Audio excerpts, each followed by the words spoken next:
Chapter 13 is on the chemistry of alcohols and phenols, which are benzene rings with OH functional groups on them. And so in this chapter, we're going to learn about naming alcohols, we're going to learn how to make alcohols, and we're also going to learn all the different reactions that you can do with alcohols. And this very first section is an introduction to alcohols. So we're going to go through nomenclature, and we're going to go through their physical properties as well. First of all, just a basic definition, review from stuff you learned in the fall quarter. An alcohol is a molecule that contains the OH functional group. And a phenol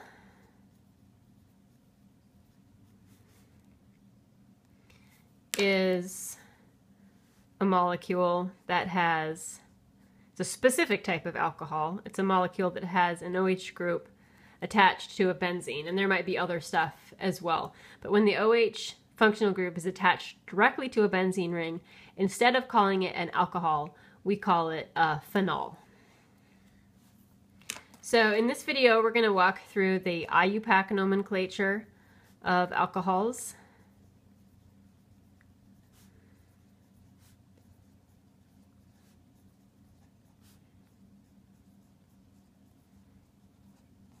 Common nomenclature of alcohols will be in another video.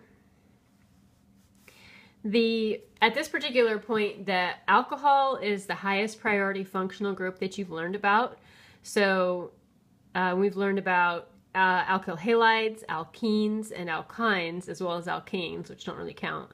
And now we're learning alcohols. And the alcohols are, of those different functional groups, the alcohol is the highest priority functional group. It is not the highest priority, it's just the highest priority of the ones that we already have learned.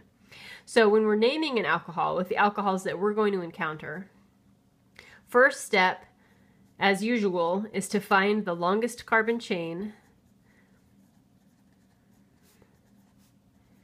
And this time, we want to find the longest carbon chain that contains the OH group. So this is similar to what you learned when we talked about nomenclature of alkenes and alkynes. That's when I told you it's not necessarily about finding the longest carbon chain. It's about finding the longest carbon chain that contains the high priority functional group.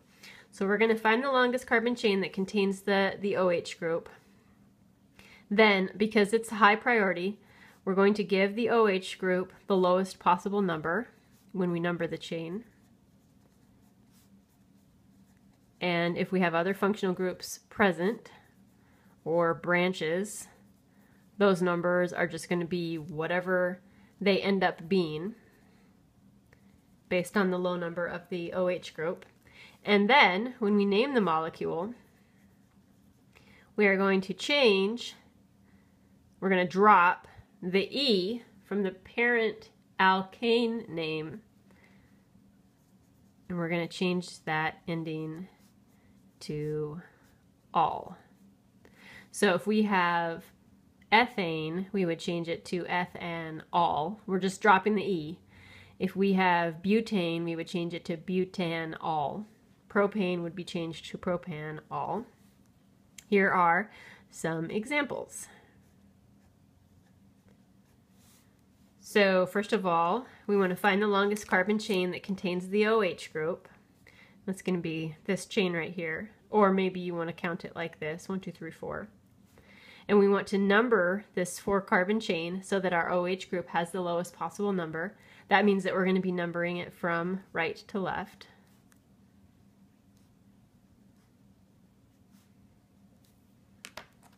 A 4-carbon chain is a butane with the OH group on it. We're going to call it a butanol. Before we name the molecule, we have to name this branch substituent, the little methyl group that's on carbon number 2. So this is a 2-methyl.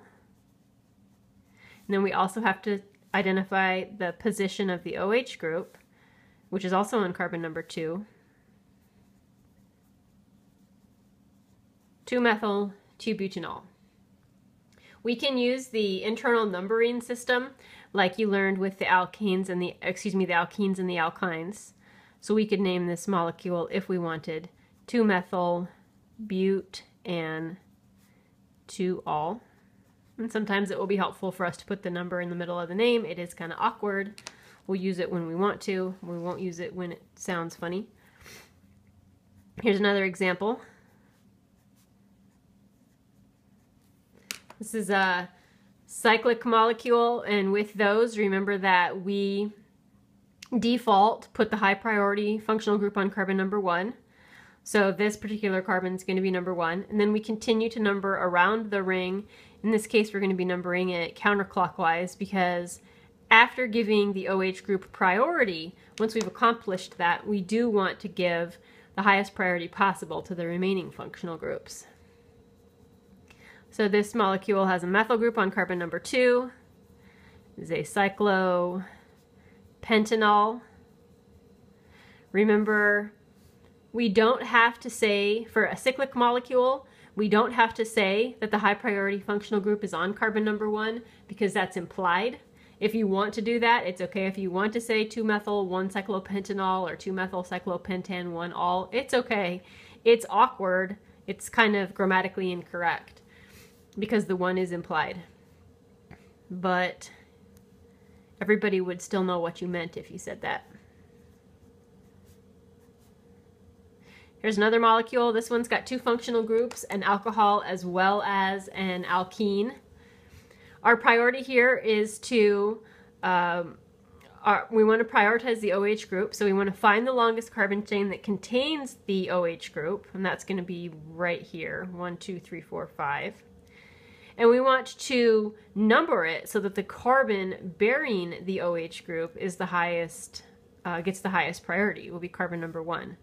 So we're going to number this molecule from right to left, like that.